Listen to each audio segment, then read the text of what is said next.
Hello everyone, welcome to my YouTube channel the science of astrology. तो आज हम लोग कर्म और डेस्टिनी की लास्ट वीडियो पे है। इससे पहले मैंने दो वीडियोस बनाई थी। जिन्होंने नहीं देखी है वो जाके देख सकते हैं। कर्म और डेस्टिनी की वीडियोस मैंने इसलिए बनाई है क्योंकि एस्ट्रोलॉजी अगर पढ़नी है आगे, तो कर्म और भाग्य के बीच क्या संबंध है ये जान लेना आपके लिए बहुत ज़रूरी है। बिना उसके आगे बढ़े एस्ट्रोलॉजी सीधे ये पढ़ लेना कि मेरी कुंडली में क्या हो रहा है, इस ग्रह से क्या हो रहा है, उसका कुछ फ़ायदा एक्चुअल वे में है नहीं। क्योंकि जब तक आप कर्म और भाग्य के रहस्य को नहीं समझोगे तब तक आप उसको यूज़ कैसे कर पाओगे कि क्या चीज़ कर्म से हो रही है, क्या चीज़ भाग्य से हो रही है और हमें कैसे बिहेव करना है। तो ये चीज़ जाननी बहुत ज़रूरी है। इसके बाद जो मैं नेक्स्ट वीडियोस बनाऊंगा उसमें हम लोग सिर्फ ग्रह, भाव और राशियां और कैसे उनका हमारे जीवन में प्रभाव पड़ता है, कैसे हम लोग प्रिडिक्शन करते हैं और कैसे आप लोग भी प्रिडिक्शन सीखेंगे, वो सब लोग जान पाएंगे। तो अभी के लिए हम लोग ये लास्ट जो पार्ट है इसका करते हैं। काफ़ी चीज़ें मैंने प्रीवियस 2 पार्ट्स में कवर करी हैं और जो बच गई हैं या मुझे ऐसा लगता है जो सभी को जाननी चाहिए वो मैंने इसमें कवर करी है। तो अभी स्टार्ट करते हैं। पहला मैंने जो यहाँ पे क्वेश्चन लिखा हुआ है कि why good happens to bad people, मतलब बुरे लोगों के साथ अच्छा क्यों होता है। तो पहली बात तो ये कि मैंने अपने आसपास कोई ऐसा बुरा इंसान देखा नहीं जिसके साथ अच्छा हो रहा हो। मैंने हमेशा अच्छे इंसानों के साथ अच्छा होता हुआ और बुरे इंसानों के साथ बुरा होता हुआ देखा है।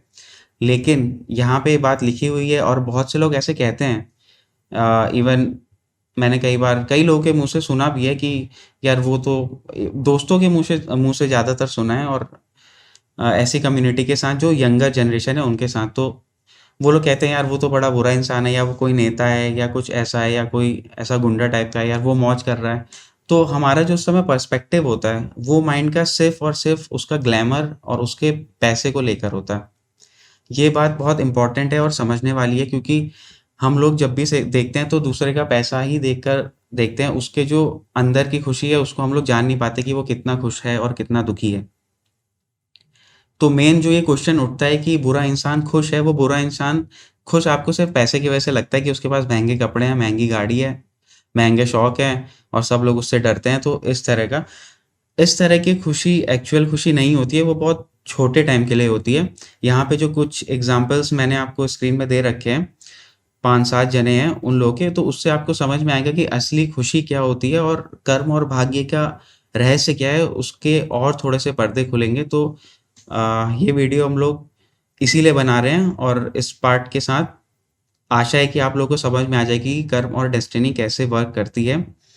और एक चीज़ और समझ में आ जाएगी कि दूसरों से कंपेयर करना छोड़ दीजिए।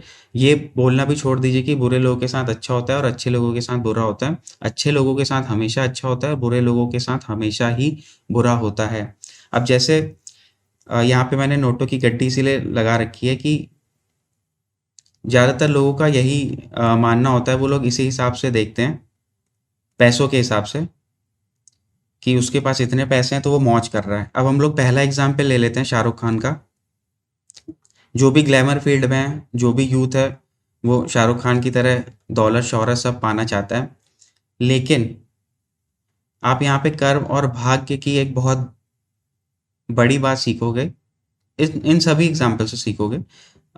वो बात ये है कि अब आप शाहरुख खान की दौलत और शोहरत देख रहे हो। जो भी ये वीडियो देख रहा है उनमें से लगभग लगभग सभी को पता होगा कि इनके माता पिता की डेथ हो गई थी।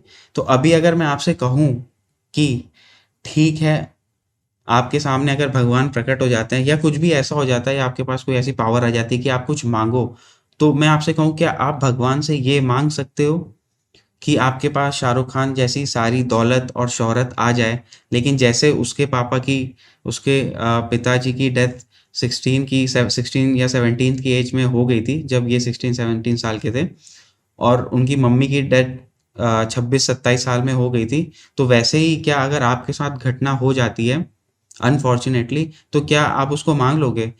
मुझे 100% यकीन है जो भी ये वीडियो देख रहा होगा उसको मना ही कर देगा कि नहीं नहीं, हमें पैसा है, दौलत शौहरत नहीं चाहिए, हमें अपने मम्मी पापा चाहिए बस। तो आपने ये दौलत शौहरत देखी लेकिन उसका भाग्य नहीं देखा। जब वो टीन एज में गुजर रहा था, जैसे हमारी और आपकी एज में गुजर रहा था, कि जब बच्चे मजे करते हैं, ठीक है, उस समय शाहरुख खान के मम्मी और पापा दोनों चले गए थे। 10 साल का अंतर था जब 16-17 का था तब पापा चले गए थे। जब 26-27 के अराउंड उनकी मम्मी का देहांत हो गया था। तो क्या आपको लगता है कि आप मेरी जो वीडियोस देख रहे हैं ज़्यादातर लोग ऐसे ही होंगे 22 से लेकर 30-32 साल तक। तो क्या आपको लगता है कि अगर आपके माता पिता आपके जीवन से चले जाएं और आपको ये सारी दौलत शोहरत दे दी जाए तो आप क्या उसे एक्सेप्ट कर पाओगे? नहीं कर पाओगे ना। तो सेम वही चीज़ है कि दूसरों की दौलत और शोहरत को देख के बहुत भावनाओं में मत बहा करिए कि मेरे पास भी इतना पैसा हो जाए, मेरे पास भी हो जाए। जो आपके पास है उसको लेके खुश रहिए।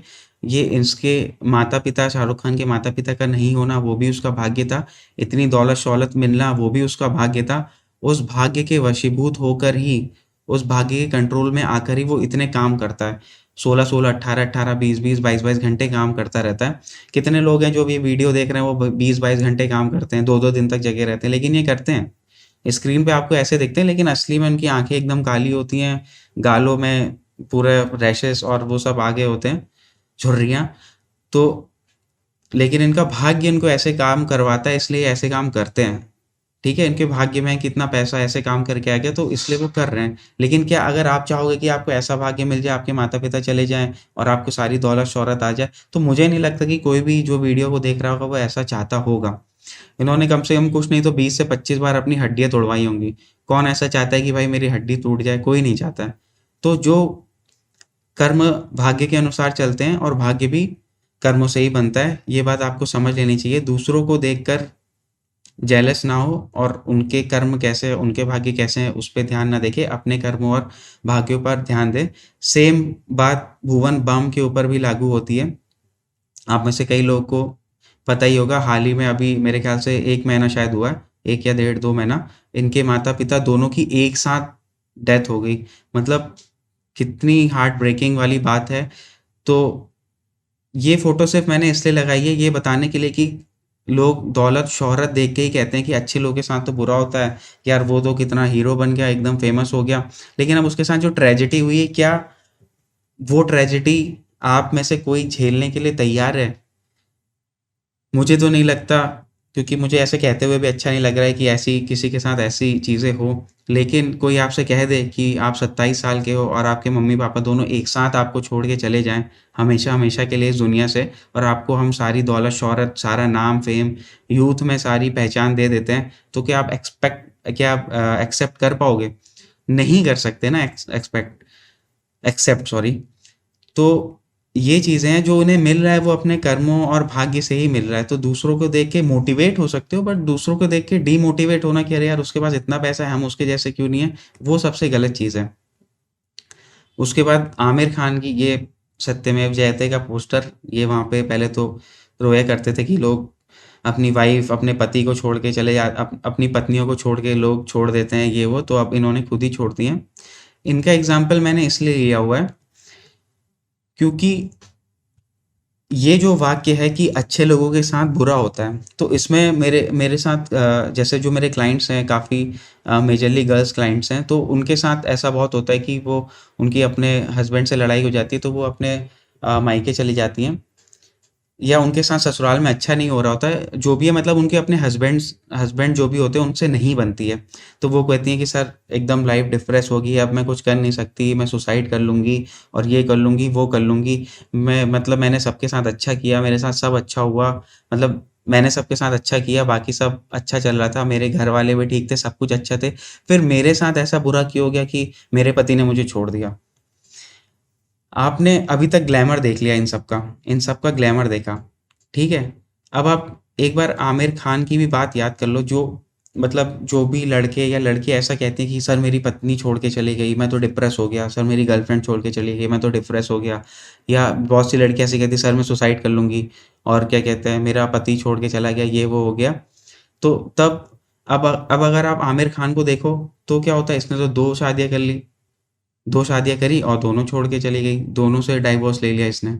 तो अब ये डिप्रेस नहीं हो रहा, अब ये स्क्रीन के सामने अगर कोई रोल करने आता है, तो आपको लगता है कि अरे वाह! काश मेरे पास भी इतनी धन-दौलत, शोहरत होती, मैं भी ऐसा बड़ा एक्टर होता। लेकिन अब उसके वो पीछे वाली जो बेचैनी है कि उसकी शादियाँ टूटी हैं, वो पर्दे पे नहीं शो कर रहा है, ठीक है? तो आप उसके इमोशंस को ग्रैस्प नहीं कर पा रहे हो। लेकिन आप जो इतने बड़े-बड़े निर्णय ले लेते हो, क्योंकि मेरे पास ऐसे क्लाइंट हैं जो कहते थे कि सर सुसाइड कर लेंगे, अब शादी बर्बाद होगी, तो इसकी तो 2 शादियाँ बर्बाद हो गई, तो ये तो अभी भी खुश लग रहा है मुझे, टीवी पे आता है। इवन शादी डाइवोर्स के बाद भी अपनी बीवी के साथ घूमने ही गया था कहीं पे। तो ये लोग उसको शो नहीं करते हैं मीडिया के सामने, ठीक है? या आपके सामने, तो आपको लगता है कि हाँ, इनकी ज़िंदगी तो बाकी ज़िंदगी से आप इन्फ्लुएंस होते हो, तो आपको लगता है कि इनकी ज़िंदगी बहुत अच्छी चल रही है, हमारी ज़िंदगी बहुत ख़राब है। ये वही लोग ज़्यादा सोच पाएँगे जिनकी शादी हुई है और फिर टूट गई है। तो उनको लगता है कि बाप रे! मेरी ज़िंदगी तो एकदम बर्बाद हो गई है। लेकिन अब इनको देखो, इनकी ज़िंदगी भी तो एक तरह से बर्बाद ही हुई है। तो आपको मतलब जो पास्ट है या जो हो चुका है ना, उसको छोड़ के आगे बढ़ना ही पड़ता है, तब आप सक्सेस कर सकते हो। और सिर्फ़ अपने पे ध्यान दो, अपने को देखो, थोड़ा अपना इंट्रोस्पेक्शन करो, वो चीज़ आपको सुख देगी। ये धन-दौलत, पैसा नहीं देगी, ठीक है? शाहरुख खान की बहन भी काफ़ी डिप्रेस रहती थी, ये बेचारा भी काफ़ी टाइम रोता रहता है ऐसे इधर-उधर, सिर्फ़ पैसा है। इसके मम्मी-पापा छोड़ के चले गए, भुवन बम के, काफ़ी दुःख की बात है। लेकिन आप लोगों को सिर्फ़ पैसा दिख रहा है, और इसने तो 2-2 3-3, ये आमिर खान का एग्ज़ाम्पल मैंने बेसिकली उन लड़कियों और लड़कों के लिए दिया है, जो शादी का बॉयफ्रेंड गर्लफ्रेंड के लिए बहुत परेशान होते हैं, कहते हैं हम नस काट लेंगे, छोड़ देंगे, वो कर देंगे। इसने भी तो छोड़ दी, इसको तो कोई फ़र्क नहीं पड़ा। तो क्योंकि फ़र्क पड़ना ना पड़ना आपका एक पर्सपेक्टिव है कि आपको किस चीज़ से फ़र्क पड़ सकता है, किस चीज़ से नहीं पड़ सकता। आपको इनके पैसों से फ़र्क पड़ता है, तो आप इन्फ्लुएंस हो जाते हो, हमारे पास भी इतना पैसा है। आपको अपने पति या पत्नी के छोड़ने से फ़र्क पड़ता है, तो आप बहुत ज़्यादा इन्फ्लुएंस हो जाते हो। जब इन चीज़ों में, पैसों में इन्फ्लुएंस हो रहे हो, तो भाई इस बात में भी इन्फ्लुएंस हो जाओ कि इसकी पत्नी छोड़ के चलेगी, कोई बात नहीं, हमारी भी चलेगी। हमारा भी पति चला गया, वो बुरा आदमी था, शराब पीता था, हमें मारता था, हमें छोड़ के चला गया, कोई बात नहीं, जाने दो। तो वो चीज़ें भी अडॉप्ट करो ना, अपने माइंड को उस हिसाब से भी अच्छा बनाओ, ठीक है? वैसे पति-पत्नी को छोड़ना अच्छी बात नहीं होती, बट मैं एग्ज़ाम्पल के तौर पे मैंने आपको ये बताया। अब इन लोगों का एग्ज़ाम्पल आप ज़रूर लो लाइफ़ में मोटिवेट होने के लिए, हार्ड वर्क करने के लिए, क्योंकि ये लोग बहुत घंटे-घंटे तक काम करते हैं। अब जो बाकी जो 3 फ़ोटोज़ हैं, उनको आप जीवन में अपना रोल मॉडल बनाओ। इन लोगों को रोल मॉडल बनाना ज़्यादा ज़रूरी है बजाए इन लोगों के, ठीक है? अब ये कैलाश सत्यार्थी, इन्हें नोबेल प्राइज़ मिला था। जब इन्होंने इन्होंने मतलब जो बच्चों की ट्रैफ़िकिंग होती है और बच्चों को इधर-उधर चाइल्ड लेबर होता है, उनसे छुड़ाने के लिए बहुत काम किया है, उसके लिए इन्हें नोबेल प्राइज़ मिला हुआ था। और एक टाइम था कि जब उन्होंने अपने घर पे ये बात कही, ये मैंने इनके रेडियो में जब लाइव हुआ था तब सुना था। उन्होंने ये बात कही कि जब मैंने ये फ़ैसला किया कि मैं इस फ़ील्ड में आगे बढ़ूँगा और बच्चों को जा-जा के उनके घरों से कह रहा हूँ, दुकानों से या जहाँ पे भी उनकी ट्रैफ़िकिंग होती है, वहाँ से उनको छुड़ाऊँगा। तो इनके माता-पिता, दोस्त, सब लोगों ने इन्हें छोड़ दिया था। चुपचाप ये दिल्ली में एक छोटे से कमरे में रहने चले गए थे और इनकी वाइफ़ ने इन्हें सपोर्ट किया था। धीरे-धीरे, बढ़ते-बढ़ते, समाज सेवा करते-करते आज की डेट में इनके पास नोबेल प्राइज़ है और सब इनकी इज़्ज़त करते हैं। तो ऐसे लोगों का एग्ज़ाम्पल लो, ऐसे लोगों को अपना रोल मॉडल बनाओ। सेकंड, जिनकी फ़ोटो बनाई है, इन्हें वाटर मैन ऑफ इंडिया बोलते हैं। ये राजेंद्र जी हैं, तो वाटर मैन ऑफ इंडिया बोलते हैं। ये वो शख्स हैं जिन्होंने सद्गुरु को भी मना कर दिया था। उनके जो रिवर वाला कैंपेन हुआ था, नदी का नाम मैं भूल गया हूँ। खैर जो भी थी, रिवर वाले कैंपेन में जाने से इन्होंने मना कर दिया था, क्योंकि सद्गुरु जी का भी कुछ मैटर था। उन्होंने कहा था पेड़ लगाएँगे तो रिवर को बढ़ाएँगे, बट इन्होंने कहा था कि पेड़ लगाने से वहाँ की भूमि या कटान कम होता है, लेकिन नदी नहीं बढ़ती। आई थिंक नर्मदा थी। नदी में ऐसा पानी का जलस्तर ये सब नहीं बढ़ता है, तो इन्होंने वो मना कर दिया था। और ये इंडिया की बहुत बड़ी शख्सियत हैं पानी को बचाने में। इन्होंने 7 नदियों को पुनर्जन्म दिया है, फिर से 7 नदियों को बहाया। कम से कम पूरे इंडिया के 1000 से ज़्यादा, मेरे ख़्याल से राजस्थान के ही 1000 से ज़्यादा गाँवों में इन्होंने पानी की प्रॉपर सप्लाई को एक सुचारू रूप से चलाने में मदद की। और ये मतलब बहुत बड़े नाम है वाटर कंज़र्वेशन में, इनको मैग्सेसे अवार्ड भी मिला हुआ है। तो ऐसे लोग का आप रोल, ये सड़कों में चलते हैं, दिन भर इधर-उधर अपना अपना काम करते हैं, एक पैशन किसी चीज़ को बना रखा है, किसी चीज़ को मोटिव बना रखा है। तो इनको देखो ना, इनको क्या मिला है? ये सत्यमेव जयते में रोते रहते हैं, और अभी इसीलिए रोते थे कि आँसू टपकते रहते थे कि मैंने कोई लड़की वहाँ पे बोलती थी कि मेरे पति मुझे छोड़ के चले गए, मेरे 2 बच्चे थे, ये थे, फिर ये रोते-गाते रहते थे, फिर अभी खुद ही पति को छोड़ दिया। तो ये रील मॉडल वालों को मत देखा करो। देखनी है तो रील मॉडल वालों की डार्क साइड देखो, उनसे डरो, कि इनके जीवन में ऐसा भी होता है, ऐसा भी होता है, लेकिन देखना है तो इनको देखो। अब यहाँ पे अब्दुल कलाम को सभी जानते हैं, उनके पिताजी नाव का काम करते थे और फिर गाड़ियों का भी थोड़ा-सा चलता था। एक मतलब जो वहाँ के मंदिर वगैरह थे, वहाँ उनके बीच में गाड़ियाँ चलाते थे, काफ़ी गरीबी में जीवन बिताया था। इनका भाग्य भी कितना भयंकर पलटा था, क्योंकि इनके शायद पिताजी के जो और पूर्वज वगैरह थे, ग्रैंडफ़ादर्स वगैरह थे इनके, वो सब बहुत रिच थे, बट इनके पैदाइश के समय ये काफ़ी गरीब हो गए थे। इनको न्यूज़पेपर लगाना पड़ता था और 2 बार पायलट का एग्ज़ाम देने से भी फ़ेल हुए थे। तो ये काफ़ी फ़ेल हो के और धीरे-धीरे तभी तो इनके अंदर इतनी विनम्रता है, क्योंकि ये फ़ेलियर से गुज़रे हैं और इन्होंने असली जीवन को देखा है। तो आप इन लोगों को फ़ॉलो करने की बजाय इन लोगों को देखो, और जब आप इन लोगों को देखोगे तब आपको पता चलेगा कि ये जो होता है ना, why good happens to bad people, ये गलत वाक्य है। Good always happens to good people. ठीक है? अच्छे कर्म करने वालों के साथ हमेशा अच्छा ही होता है। खराब कर्म करने वालों के साथ हमेशा खराब ही होता है। ठीक है? इन लोगों ने कोई खराब कर्म शायद नहीं अभी किए हैं या पब्लिक की नज़रों में नहीं है, लेकिन पिछले जन्म में ज़रूर खराब कर्म किए होंगे, तभी इनको इतने कष्टों से गुज़रना पड़ रहा है। इन लोगों ने भी पिछले जन्म में कुछ न कुछ खराब कर्म किए होंगे। हम सभी पाप कर्म करते हैं, कोई ऐसी बड़ी बात नहीं है। कोई इंसान पाप, ये गीता में कहा गया है कि कोई भी इंसान महाभारत में कहा गया है कि कोई भी इंसान पाप कर्म किए बिना रह नहीं सकता। वो हम लोग अभी आगे देखेंगे कि कौन-कौन से टाइप्स के कर्म होते हैं। तो रोल मॉडल बनाना है तो इनको बनाओ, ना कि इन लोगों को। मोटिवेशन के लिए आप ले सकते हो, क्योंकि ये लोग मीडिया में ज़्यादा, यूट्यूब्स वगैरह में, सोशल मीडिया में ज़्यादा एक्टिव रहते हैं, तो कितने घंटे काम करते हैं, किस क्रिएटिविटी से करते हैं, वो क्रिएटिविटी आप अपने काम, अपने पैशन में ला सकते हैं। बट जो आपका लक्ष्य है ना, वो इन जैसा होना चाहिए, समाज के लिए। अपने लिए तो सभी करते हैं, समाज के लिए करो तो बात है। तो ये अब हम लोग नेक्स्ट स्लाइड पे चलते हैं। पिछली वीडियो जिसने भी देखी होगी, अभी जो ये वीडियो देख रहा होगा कि कर्म और भाग्य की जो खिचड़ी सी बन गई है, उसको हम लोग अपने आसपास कैसे ऑब्जर्व करें, कैसे हम लोग अपने जीवन में उसको उतारें, तो उसके लिए इंसान हमेशा कंफ्यूज रहता है कि यार ऐसा,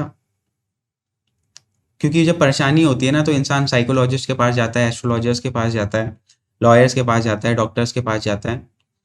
तो हर तरह की बीमारी को ठीक करने के लिए हर तरह के लोग हैं। तो वैसे ही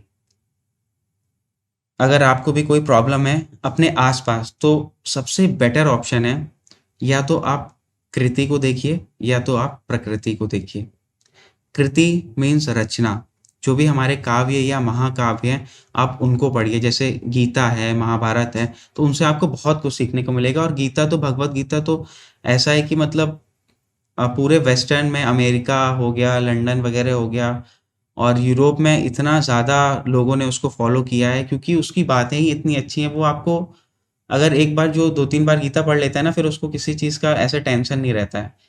क्योंकि ह्यूमन ह्यूमन नेचर है, तो प्रॉब्लम्स आती हैं तो दुःख होता है, टेंशन होता है, बट वो उसको बहुत आराम से वो समय निकाल लेता है। तो आपको कृति, कृति मतलब रचना, जो चीज़ बनाई गई है, जो चीज़ लिखी गई है, जो चीज़ काव्य, जो हमारे महाकाव्य हैं, उन सबको पढ़ने से आपको बहुत फ़ायदा मिलेगा। तो जिसको भी अपने जीवन में प्रॉब्लम है, छोटी-सी भगवद गीता ला सकता है, या महाभारत के जो भी हमें उससे सीखने के लिए मिलता है, उसकी भी बुक्स आती हैं, वो सब ला सकता है। उसमें जो भी सीख है, इवन रामायण में भी बहुत अच्छे-अच्छे हैं। और दूसरा है प्रकृति, मतलब अपने आस-पास की जो एनवायरनमेंट है, वहाँ से आप सीखिए। जब भी आपको प्रॉब्लम हो, तो आप उन चीज़ों से सीखिए। वो मैं आपको अभी एग्ज़ाम्पल दूँगा कि आप कैसे सीख सकते हो, जो मेरी आगे आने वाली स्लाइड्स हैं। तो कृति और प्रकृति, इन चीज़ों से आपको सीखना बहुत ज़रूरी है। और क्योंकि हम लोग नेचर ही हैं, तो आपको प्रकृति के आस-पास रहना, उनसे सीखना तो बहुत ही ज़्यादा इम्पोर्टेंट है। ये मोबाइल, इंटरनेट, ये सब बना के एकदम दिमाग का कूड़ा कर दिया है। तो जितना भी आप नेचर के पास जाओगे, उतना आपके माइंड को पीस मिलेगा, और ये सभी महसूस करते हैं। ये कोई मैं नई बात नहीं बता रहा हूँ, लेकिन आपको उसको किस तरह से, किस नज़रिए से देखना है, मैं आपको ये बातें बता रहा हूँ। जैसे कि मैंने आपको पिछली स्लाइड में बताया था कि सिर्फ़ अमीर लोगों के पैसे और वो ना देखें, उनका दुःख भी देखें कि उनको क्या मिला है, और अपने को उस जगह पे रख के देखें कि क्या 26 साल में आप अपने पेरेंट्स की डेथ देख सकते हो, इतने पैसे के एवज़ में? तो नहीं देख सकते ना। वैसे ही आप उन लोगों का स्ट्रगल देखिए, अब्दुल कलाम, कैलाश सत्यार्थी, इन राजेंद्र सिंह, इन लोगों का, कि इन लोगों ने पैदल चल चल के 24-24 घंटा घूम घूम के रातों को नींदें खराब कर करके पढ़ाई की है, समाज के लिए काम किया, तब जाके इन्हें हर जगह सम्मान मिलता है। और जो अच्छा आमिर खान क्या पिक्चर में हो हल्ला होता है, अगले दिन कुछ बोल दिया उसने, सब जूते मारने के लिए उतर जाते हैं। तो ऐसा सम्मान हासिल कीजिए जो आपके मन को शांति दे। ऐसा सम्मान मत हासिल करिए या इस सम्मान के पीछे ना पड़िए जो आपके केवल तन को शांति दे। तन की शांति भी ज़रूरी है, लेकिन केवल तन की शांति ज़रूरी नहीं है। मन की शांति और उसके बाद हायर लेवल पे आत्मा की शांति ज़्यादा ज़रूरी है। तो अभी हम लोग देख लेते हैं कि कृति और प्रकृति से हम लोग कैसे कनेक्ट हो सकते हैं। तो ये हमारी अब थर्ड स्लाइड है, ये कृति वाली है। कृति मतलब रचना। जो क्वेश्चन मैंने पहले इसमें लिखा था कि अच्छे कर्म करने वालों के साथ बुरा होता है और बुरे कर्म करने वालों के साथ अच्छा होता है। तो जैसा मैंने आपको बताया कि मुझे मेरे आसपास कोई ऐसा नहीं मिला कि जो बुरे कर्म करता हो और उसके साथ अच्छा रिजल्ट मिल गया हो बाद में, और अच्छे कर्म करने वालों के साथ बुरा रिजल्ट मिल गया हो। बट महाभारत की एक जो बात मैंने पढ़ी सॉरी, महाभारत की एक बात मैंने पढ़ी तो उसमें लिखा था कि युधिष्ठिर ऐसा क्यों पूछते हैं। जब युधिष्ठिर क्योंकि धर्मराज थे, वो ऐसा अगर भीष्म पितामह से पूछ रहे हैं तो इसका मतलब इस क्वेश्चन में कुछ तो बात है। वो पूछते हैं कि हमने तो सब अच्छे कर्म किए या किए थे, तो हमें ऐसा दुख दर्द क्यों झेलना पड़ रहा है। ठीक है, उसके बदले दुशासन या दुर्योधन ने तो बुरे कर्म किए थे, उनको सारा राजपाट, सारी ऐशो आराम सब कुछ मिल रहा है। तब उस समय भीष्म पितामह ने बोला था कि पापम कर्म कृतम किंचित यदि तस्मिन् न दृश्यते विप्रते तस्य पुत्रेषु पौत्रेष्वपि च तप्तुषु। इसका मतलब होता है कि पाप कर्म, मतलब उन्होंने धर्मराज युधिष्ठिर को बोला था भीष्म पितामह ने कि पाप करने वाले को पाप का फल मिलता ही मिलता है, चाहे वो कुछ भी कर ले। अगर इस जीवन में नहीं मिलेगा तो अगले जीवन में मिलेगा, अगर अगले जीवन में नहीं मिलेगा तो उसके अगले जीवन में नहीं मिलेगा। अगर उसमें भी नहीं मिलेगा तो फिर उनके जो वंशज होंगे, उनके जो पुरुष वंशज होंगे, उनको मिलेगा। जो उनके डिसेंडेंट्स होंगे उनको वो पाप भोगना पड़ेगा। जैसे आप लोग कई बार देखते हो ना, बहुत से लोगों के घर में पितृदोष होता है या आत्माएं भटकती रहती हैं, या फिर ऐसा होता है कि पुराने जन्म में किसी ने कुछ कर दिया और उसका बदला लेने कोई और आ गया हो, तो उनके बच्चों को वो झेलना पड़ता है। तो इस बात को समझाया है कि अगर किसी ने पाप कर्म किए हैं तो या तो उनको या उनके आने वाली अगली पीढ़ी को उसे झेलना ही पड़ता है। आप पाप कर्मों के फलों का भोग किए हुए इस दुनिया से मुक्ति नहीं पा सकते हो। ये तो आप समझ लो। इसलिए ये अपने दिमाग से निकाल दो कि अगर पाप करने वाले मौज कर रहे हैं तो वो अच्छी बात है, वो मौज नहीं करते। आजकल की यूथ का क्या हो गया है कि क्लब में जाना, सुट्टा मारना और गाड़ियों में स्टंट करना, यही सब फैशन, यही सब उनके लिए अच्छे कर्म हैं। ठीक है? तो मतलब इन जनरल मैं ऐसा बता रहा हूँ, बहुत से लोग अच्छे भी होते हैं, ऐसा नहीं है। तो ये बात यहाँ से हमें सीखने को मिलती है कि पाप के कर्मों का फल मिलता ही मिलता है। अगर उनको नहीं मिला तो उनके पौत्रों या उनके वंशजों को भोगना पड़ता है। इसका एक छोटा सा एग्जाम्पल यहाँ पे है जो मैंने लिखा हुआ है, हेल और अश्वत्थामा। युधिष्ठिर ने सारे कार्य धर्म के अनुसार किए, जैसा धर्म के अनुसार होना चाहिए वैसा किए। और एक बात मैं आपको क्लियर कर दूं कि धर्म मतलब हिंदू मुस्लिम नहीं, धर्म उसे कहते हैं जो उस समय पर उचित कार्य होता है, उसे धर्म कहते हैं। जो एक पर्टिकुलर समय पर उचित कार्य होता है, जैसे एक क्षत्रिय के लिए अगर कोई मार रहा हो या कोई आपके पापा को मारने वाला, मतलब आपके माता पिता या ऐसे किसी के ऊपर हमला कर रहा हो, तो अगर आप उस समय उसको चाकू से मार देते हैं तो वो आपका उस समय धर्म है। तो सही टाइम पे किया गया कर्म ही धर्म है। तो ठीक है, तो ये जो हेल और अश्वत्थामा मैंने लिखा है तो शायद कुछ लोगों को पता होगा कि बाकी जो पांडव वगैरह थे वो भी नरक की यात्रा में गए थे थोड़े दिनों के लिए, लेकिन युधिष्ठिर भी नरक गए थे एक छोटे से टाइम के लिए। वो क्यों गए थे नरक? उन्होंने तो जीवन में ऐसा कोई पाप कर्म किया नहीं था, लेकिन फिर भी वो नरक चले गए। तो उसका रीज़न जो उन्हें यमराज ने बताया था, उन्होंने बोला था कि जब अश्वत्थामा गुरु द्रोणाचार्य के पुत्र थे, तो गुरु द्रोणाचार्य जो थे उन्होंने एकदम हाहाकार मचा रखा था। मतलब वो पांडवों को हरा रहे थे, कौरव की साइड से लड़ रहे थे। अब उनको रोकने का तरीका ये था कि अगर उनका जो पुत्र है अश्वत्थामा, उसके बारे में ये अफ़वाह फैला दी जाए कि अश्वत्थामा को मार दिया गया है, तो गुरु द्रोणाचार्य शोककुल होकर, शोक में आकर अपने धनुष और अपने बाणों को छोड़ देंगे और ये जो संकट पांडवों में आया हुआ है, पांडवों के ऊपर, वो खत्म हो जाएगा। तो भीम ने क्या किया, जो कि युधिष्ठिर के भाई थे, उन्होंने अश्वत्थामा नाम के एक हाथी को मार दिया, ठीक है? और सब लोग चिल्लाने लगे, अश्वत्थामा मर गया, अश्वत्थामा मर गया, अश्वत्थामा मर गया। तब द्रोणाचार्य ने कहा कि नहीं, अश्वत्थामा नहीं मर सकता। तब उन्होंने युधिष्ठिर से ही पूछा कि क्या ये बात सही है कि अश्वत्थामा मर गया? तो युधिष्ठिर ने कहा था कि हाँ, अश्वत्थामा मर गया है, और उसके बाद बोला था कि नहीं, वो आपका पुत्र अश्वत्थामा नहीं है, वो एक गज था, यानी कि एक हाथी था। लेकिन जब उन्होंने ये बात बोली थी कि वो अश्वत्थामा मारा गया है, तो ये बात तो उनको गुरु गुरु द्रोणाचार्य को सुनाई दी थी, लेकिन जब उन्होंने ये बोला कि नहीं, वो एक हाथी था, आपका पुत्र नहीं था, उस समय पांडवों ने शंख ध्वनि करके, क्योंकि दुश्मन को मारने का ढोंग किया था, तो शंख ध्वनि मतलब शंख की बहुत तेज से आवाज बजा के और बहुत हल्ला करके इस बात को गुरु द्रोणाचार्य तक पहुंचने ही नहीं दिया कि युधिष्ठिर ने कहा है कि उनका पुत्र नहीं मरा है, ठीक है? तो वहां पे उन्होंने एक तरह से झूठ को रच दिया था। इसलिए उस वैसे तो उन्होंने सारे ज़िंदगी भर अच्छे काम किए, लेकिन उस जगह पे उस झूठ को रचने के कारण जब उनकी मृत्यु हुई, तो वो थोड़े टाइम के लिए यमराज ने उन्हें नर्क का द्वार दिखाया था, नर्क से लेकर गए थे। वो मतलब उन्होंने जो पाप कर्म किया था झूठ बोल के, उसकी सज़ा उनको नर्क में जाने के रूप में मिली थी, और वो थोड़ी देर के लिए नर्क गए थे, उसके बाद वापस उन्हें स्वर्ग की प्राप्ति हुई थी। तो ये चीज़ हमें दिखाती है, ये श्लोक हमें दिखाता है, और ये जो वाक़या हुआ था, ये जो प्रकरण हुआ था, ये हमें दिखाता है कि अगर पाप किया है तो उसका फल आपको भोगना ही पड़ेगा।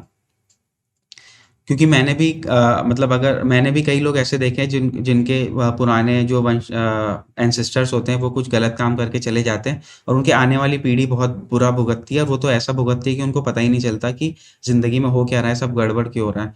तो ये श्लोक एकदम फिट बैठता है कि पाप करने वालों को पाप फल सदा मिलता ही मिलता है, उनको नहीं तो उनके वंशजों को मिलेगा ही मिलेगा। तो इसलिए ये बात पूरी तरह से गलत है कि जो बुरे काम करते हैं उनकी बड़ी मौज हो रही है, जो अच्छे काम करते हैं उनकी मौज नहीं हो रही है। ऐसा नहीं है, अच्छे काम करने वालों को हमेशा अच्छा ही फल मिलता है, और बुरे काम करने वालों को हमेशा बुरा ही फल मिलता है। तो इसलिए ये बात अपने दिमाग से निकाल दीजिए, दूसरों से कंपेयर करना छोड़ दीजिए। तीसरा, हम जो स्लाइड में देखेंगे, वो मैंने कर्म और भाग्य के ऊपर थोड़ा-सा, ये मुझे 2 श्लोक अच्छे लगे थे, तो मैंने इसमें ऐड कर दिए थे। पहला है कि फलत्येव ध्रुवम पापम गुरु भुक्त मिवाद्रे, मतलब जैसे ज़्यादा खाना खाने से हमें प्रॉब्लम होती है, और ये निश्चित है कि ज़्यादा खाना खाने से प्रॉब्लम हो ही जाएगी, वैसे ही ज़्यादा पाप करने से या पाप कर्म करने से हमें प्रॉब्लम होनी ही होनी है। तो ये तो आप माइंड से एकदम निकाल ही दो कि अगर आप कहीं पे बुरा काम कर रहे हो तो आपको उसका फल नहीं मिलेगा, आपको उसका फल 100% मिलेगा ही मिलेगा। जैसे ज़्यादा भोजन खाने पर प्रतिकूल फल मिलता है, वैसे ही पाप का भी होता है, पाप करने पर प्रतिकूल फल मिलता ही मिलता है। इसलिए पाप करना छोड़ दीजिए। सेकंड जो इसमें है, अपविद्यन्ति पापानि दान यज्ञ तपोबला, इसमें लिखा है कि दान यज्ञ और तप के प्रभाव से पाप नष्ट हो जाते हैं। यहाँ पे जो ये दोनों मेरा ऐड करने का जो मेन मोटिव था, ये बात है जो कर्म को दिखाती है, और ये बात है जो कहीं न कहीं भाग्य को दिखाती है। ठीक है? कर्म को किस तरह दिखाती है कि आपने पाप कर्म किए हैं, आपने बहुत अधिक भोजन खा लिया है, तो आप अगले दिन आपका पेट खराब होगा। आपने पाप किए हैं तो आपको उसका बुरा फल भोगना ही पड़ेगा। और यहाँ पे जो बात है कि दान, यज्ञ और तप के प्रभाव से पाप नष्ट हो जाते हैं। ठीक है? इसका मतलब कि आप रेमेडियल मेज़र करके अपने भाग्य को कुछ न कुछ हद तक चेंज कर सकते हो। क्योंकि दान, यज्ञ या तप ही एक तरह की एनर्जी डेवलप करते हैं। यज्ञ हो गया, तप हो गया या दान हो गया, ये जो एनर्जी डेवलप करते हैं, उससे पाप नष्ट होते हैं। ठीक है? और यहाँ भी एक बहुत ही डीप बात है, अगर आप देखोगे कि उससे पाप नष्ट होते हैं, उसके पाप कर्मों के फल नहीं नष्ट होते हैं, पाप नष्ट होते हैं। ये मतलब बहुत ही डीप एक वर्ड है कि पाप नष्ट होते हैं। व्हाट इज़ पाप? पाप मतलब कर्म है ना? एक तरह का बुरा कर्म पाप है। तो दान, यज्ञ और तप के प्रभाव से वो बुरे कर्म नष्ट होने लगते हैं इंसान से। जितना इंसान दान करता है, जितना इंसान यज्ञ करता है, जितना इंसान तप करता है, उससे उसके पाप नष्ट होते हैं। अगर उसने कोई पुराना पाप किया होगा तो उसका फल तो उसे मिलेगा ही मिलेगा। यहाँ पे ये, जैसे कि आपको लग रहा होगा कि दान, यज्ञ और तप के प्रभाव से पाप नष्ट हो जाते हैं, तो हो सकता है कि पहली बार आपके माइंड में आया हो कि अच्छा, बुरे कर्म जो हमने किए हैं उसके फल नष्ट हो जाते हैं, लेकिन ये बुरे कर्मों के फलों के नष्ट होने की तरफ संकेत नहीं कर रहा है, उस ओर इंडिकेट नहीं कर रहा है। ये इंडिकेट कर रहा है कि पाप नष्ट हो जाते हैं। मतलब इंसान जो बुरे कर्म करता है वो धीरे धीरे खत्म होने लगते हैं। फिर जब बुरे कर्म खत्म होने लगेंगे तो अच्छे कर्म ऑब्वियसली बढ़ने लगेंगे, तो उसको अच्छा फल मिलने लगेगा। तो जितना ज़्यादा दान करेंगे, जितना ज़्यादा यज्ञ तप करेंगे, होम करेंगे, उसके प्रभाव से इंसान के पाप कम होने लगते हैं। ये बहुत इम्पोर्टेंट है। पाप के फल नहीं कम होंगे, पाप का तो जो फल है वो आपको मिलेगा। आपके पाप कम होने लगते हैं, आपका दिमाग अच्छी चीज़ों में चलने लगता है। तो ये जो 2 चीज़ें थी, ये हमने कृति से ली हैं। कृति मतलब जो पुराने रचनाएँ हैं, महाभारत वगैरह से। ये तीनों ही महाभारत के थे। तो और महाभारत आप जानते ही हैं कि वेद व्यास ने लिखी है, जिनको चिरंजीवी में भी गिना जाता है। तो और एक बात आपको बता दूँ, आप लोगों को लगेगा कि ठीक है, चलो महाभारत की बात मान लेते हैं, रामायण की बात मान लेते हैं और गीता की बात मान लेते हैं, लेकिन आपको मतलब मेरे ख्याल से 99% ऑडियंस को नहीं पता होगा कि एस्ट्रोलॉजी के जो प्रवर्तक थे, मतलब जिन्होंने एस्ट्रोलॉजी ओरिजिनेट की है, उस एस्ट्रोलॉजी के ओरिजिनेशन या उसको बनाने में जिन्होंने सबसे एक इम्पोर्टेंस योगदान दिया है, या जो उसके प्रवर्तक कहलाते हैं, जो एस्ट्रोलॉजी को बनाने वाले कहलाते हैं, वो आपको पता है कौन थे? वो थे महर्षि वेद व्यास के पापा, मतलब उनके फादर पराशर ऋषि, जिनकी मैंने अक्सर अपनी वीडियोस में नाम लेता हूँगा। बुक उनकी जो है बृहद पराशर होरा शास्त्र। तो ये जो पराशर ऋषि है ना, इन्होंने ही एस्ट्रोलॉजी को ओरिजिनेट करने में सबसे बड़ा काम किया था। तो ये पराशर ऋषि महर्षि वेद व्यास के पिता थे, ठीक है? उनके फादर थे। तो इस बात से आप अंदाज़ा लगा सकते हो कि एस्ट्रोलॉजी कितनी पुरानी है और कितनी ऑथेंटिक है। जिस वेद व्यास का नाम वेद व्यास का नाम, महर्षि वेद व्यास का नाम चिरंजीवी में आ गया क्योंकि उन्होंने इस तरह की रचनाएँ की हैं कि वो हमेशा-हमेशा के लिए अमर हो गए। उनके फ़ादर कितने ज्ञानी रहे होंगे जिन्होंने एस्ट्रोलॉजी की रचना की, जिन्होंने ज्योतिष की रचना की, इसलिए ज्योतिष पूरी तरह से ऑथेंटिक होता है। अब ये इतना पुराना है, जैसे महाभारत में भी आप देखते हो कि कई कहानियाँ तोड़ी-मरोड़ी जाती हैं, वैसे ही ज्योतिष में भी कई श्लोक और बहुत सारे रूल्स जो होते हैं वो काम नहीं करते, या फिर वो उनको समय के साथ इतना चेंज हो गए हैं कि आजकल की लाइफ़ में नहीं यूज़ हो पाते हैं। लेकिन इस कनेक्शन से आप ये तो समझ ही गए होंगे, जिनको नहीं भी पता होगा उनको पता चल जाएगा कि महर्षि वेद व्यास के जो पिता थे वो थे ऋषि पराशर, और उन्होंने ही एस्ट्रोलॉजी को ओरिजिनेट किया था। उनका एस्ट्रोलॉजी को ओरिजिनेट करने में बहुत बड़ा हाथ था। बहुत सारे लोग वो थे, महर्षि पराशर उनमें से एक थे। जैसे जो वैदिक ज्योतिष बोलते हैं वो इन्हीं के द्वारा थी। 18 प्रवर्तक थे, उनमें से एक महर्षि पराशर थे। 18 प्रवर्तकों में जैसे सूर्य थे, पितामह थे, और नारद ऋषि थे, और यवन ऋषि थे, च्यवन थे, और लोमश थे, तो वैसे ही पराशर भी थे। तो अब आप समझ गए होंगे जिन्होंने इतनी बड़ी रचना की है, उनके फादर ने क्या ही खतरनाक रचना की होगी, क्या ही ज्ञान से भरी हुई रचना की होगी, तो वही रचना ज्योतिष थी। तो आज आपको पता चल गया होगा कि ज्योतिष कितनी पुरानी है। तो यहाँ पे हम लोग कृति की बात खत्म करते हैं और अब हम लोग प्रकृति की तरफ बढ़ते हैं। प्रकृति, ये इसका मैंने यूज़ इसलिए किया है क्योंकि आपको प्रकृति से बहुत चीज़ें सीखनी चाहिए। लोग कहते हैं कि सेम वही बात कि हमने तो अच्छे कर्म किए हैं, हमें फल कब मिलेगा? हमने तो बहुत पढ़ाई की है, हमारा पेपर नहीं निकल रहा है। मैंने तो सारे अच्छे काम किए थे, मैंने अपने ससुराल में सारे काम अच्छे काम किए हैं। या लड़का कहता है या लड़की कहती है कि मैंने अपने ससुराल में सब कुछ दिया, मैंने अपनी वाइफ़ को सब दिया, या वाइफ़ कहती है मैंने अपने हस्बैंड को सब दिया। लेकिन मेरे वो अच्छे कर्मों के फल जो हैं वो मिल क्यों नहीं रहे हैं मुझे? मेरे साथ बुराई क्यों हो रहा है? ठीक है? या मैं जॉब में बहुत ज़्यादा मेहनत कर रहा हूँ, पढ़ता रहता हूँ 10-10 घंटा, 5 सालों से पेपर दे रहा हूँ, अच्छा क्यों नहीं हो पा रहा है कुछ? मुझे फल क्यों नहीं मिल रहा है? तो देखो, ऐसा है ना कि फल हमेशा समय से मिलता है, समय के पहले और किस्मत से ज़्यादा तो किसी को कुछ नहीं मिलता है। ये बात प्रकृति की, हम इस प्रकृति मतलब नेचर, पुरुष और प्रकृति भी बोलते हैं, मतलब एक मेल और एक फीमेल। ये दर्शन शास्त्र का हिस्सा है, सांख्य दर्शन। ये हिंदू फिलॉसफी, मतलब दर्शन मतलब फिलॉसफी, तो फिलॉसफी का हिस्सा है जिसे सांख्य दर्शन बोलते हैं। उसमें पुरुष और प्रकृति होता है, वो इस बारे में कभी बाद में बात करेंगे। जो अभी का एग्जाम्पल है उसमें ये है कि अगर आपको इतना बड़ा बनना है, ठीक है, जो अगर आपको आम का पेड़ बनना है तो आपको कम से कम 5-6 साल तो चाहिए। जो आपको पुदीना बन के रहना है तो आप 1 महीने में पैदा हो जाओगे, 1 महीने में उस काबिल हो जाओगे, ठीक है। अगर आपको, मतलब ये आपको डिफरेंशिएशन बता रहा हूँ, आप अपने आप से ऐसा पुदीना या आम नहीं बन सकते। जो नेचर ने आपको जो क्वालिटीज़ आपके अंदर डाली हैं, आप अपनी जगह पे इम्पोर्टेंस रखते हो। और अ, मतलब पुदीना अपनी जगह पे इम्पोर्टेंस रखता है और आम अपनी जगह पे इम्पोर्टेंस रखता है। इसलिए अगर आप पुदीने जैसे हो तो आम को देखकर जेलस मत हो कि वो तो बढ़िया-बढ़िया फल देता है। और अगर आप आम हो तो आप पुदीने के को देखकर जेलस मत हो कि वो तो इतना ठंडक देता है, उसमें तो अलग ही टेस्ट आता है, मज़ा आती है। तो जैसा आपको बनाया गया है आप वैसे ही हो। किसी भी बड़ी चीज़ को पाने के लिए बड़ा टाइम लगता है, ठीक है? किसी भी छोटी चीज़ को पाने के लिए कम टाइम लगता है। तो इसलिए आपको पूरा का पूरा समय, जो भी आपके भाग्य में लिखा हुआ है वो तो देना ही पड़ेगा आपको समय से। क्योंकि कई लोग मुझसे कहते हैं कि सर ऐसी रेमेडी बना दो, ऐसा हो जाएगा। जैसे इसमें आता है, यूट्यूब में कई बार आते हैं कि यहाँ पे नारियल रख दो, अगले दिन से लक्ष्मी माता बरस जाएँगी। ये कर दो, इस दिन इस पर्टिकुलर डे में ये पूजा करोगे और अगले दिन से आपके घर का बैंक अकाउंट भरता ही चला जाएगा, भरता ही चला जाएगा। उनकी वीडियोज़ में तो मतलब 1 एम तक व्यूज़ होते हैं और पता नहीं लोग क्या देखते हैं उसको, जिसमें लिखा रहता है कि इस दिन ये चीज़ यहाँ पे गाड़ दो और एकदम धन वर्षा हो जाएगी। तो ऐसा नहीं होता है, ठीक है?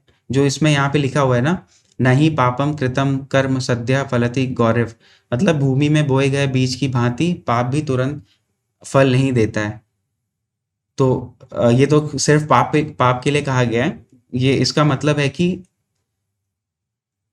तुरंत फल नहीं देने का जो मतलब है वो मैं आपको ये समझा चुका हूँ कि अगर आप कुछ भी अच्छा काम करते हो या बुरा काम करते हो, जैसे किसी गवर्नमेंट जॉब या किसी चीज़ के लिए भी, प्राइवेट जॉब या किसी चीज़ के लिए भी मेहनत कर रहे हो, तो वो आपको तुरंत फल नहीं देगा।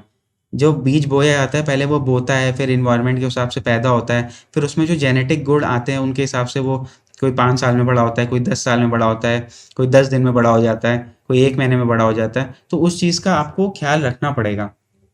आजकल लोग डिप्रेस हो जाते हैं, सर कुछ हो नहीं रहा है, कुछ रेमेडी बता दो कि कुछ हो जाए। तो ऐसा नहीं होता है, आपको समय के साथ चलना ही पड़ेगा। समय से बलवान कुछ भी नहीं है। एक बीज की भांति अगर आप बीज हो, वो जो, अगर आपने इस धरती पर जन्म लिया है तो मतलब आप एक बीज की तरह अपने आप को समझो। तो वो बीज अपने आप को नहीं बदल सकता ना, क्योंकि वो जो उसके पिता थे, उसके और ग्रैंडफ़ादर थे, वो सिमिलर चले आ रहे हैं ना। अब ऐसा तो थोड़ी ना था कि पुदीने का पिता आम था, तो अभी पुदीना चाहता है कि मैं खजूर बन जाऊँ। ठीक है? तो ऐसा नहीं हो सकता। तो जो इंसान का अपना दायरा है उसको समझिए और आप अपने कितने समय में क्या काम कर सकते हैं उसको समझिए। उस हिसाब से काम कीजिए। ये जो अ, वक़्त की जो सीमा है ना, इसका जो मेन बताने का मेरा मतलब था इस पेड़ और पुदीने से, कि आप वक़्त की सीमा को नहीं लाँघ सकते हो। अगर आप पुदीना हो तो आप 1 महीने में ही जन्म ले लोगे, अगर आप आम का पेड़ हो तो आपको 5 से 7 साल लग ही जाएँगे। ठीक है? तो वक़्त से बढ़कर कुछ नहीं होता। अगर आप बीज हो तो आपको पेड़ बनने में टाइम लगेगा ही बन लगेगा। जैसे कि एक बड़ी बिल्डिंग को बनने में, बड़ी बिल्डिंग तो 1 साल में खड़ी नहीं होती है ना, 5-5, 6-6 साल लग जाते हैं या 2 साल, 2.5 साल लगते हैं। छोटा-सा कमरा बनाना हो तो 2 दिन में खड़ा हो जाता है। तो किसी को कुछ बड़ा पाना हो तो उसके लिए मेहनत करनी पड़ती है और इस बात को ध्यान में रख के मेहनत करनी पड़ती है कि उसके अंदर क्या कैपेबिलिटीज़ हैं। क्या वो नैसर्गिक रूप से लेके आया है अपने पास? क्या उसके जीन्स में है? क्या उसके में ऐसा है? अब आप जान रहे हो कि आपकी मैथ्स आपकी मैथ्स अच्छी नहीं है तो ज़बरदस्ती क्यों एसएससी के पीछे लगे हो? ज़बरदस्ती क्यों ऐसे एग्ज़ाम्स के पीछे लगे हो जिसमें मैथ्स ही आती है? ठीक है, तो अपनी क्वालिटीज़ को देखो, परखो और उसके हिसाब से समय का निर्धारण करो। अगर आप डिज़ाइनिंग में अच्छे हो तो डिज़ाइनिंग को करो, जिस चीज़ में भी अच्छे हो उस चीज़ को करो, बट आपको ये 2 चीज़ों का ख़्याल रखना पड़ेगा। पहली तो ये कि समय से पहले नहीं मिल सकता आपको कुछ भी, और दूसरा ये कि आपके अंदर जो क्वालिटीज़ है उसी को निखारो। ज़बरदस्ती दूसरे को देखकर उनकी क्वालिटीज़ में मत घुसो। ठीक है, तो ये प्रकृति का एक एग्जाम्पल था। दूसरा जो प्रकृति का एग्जाम्पल है वो ये है कि ये गाय, जैसे ये गाय इस खूंटे से बंधी हुई है, इस रस्सी से बंधी हुई है ना, वैसे ही आप भी भाग्य की, सॉरी, एक सेकंड।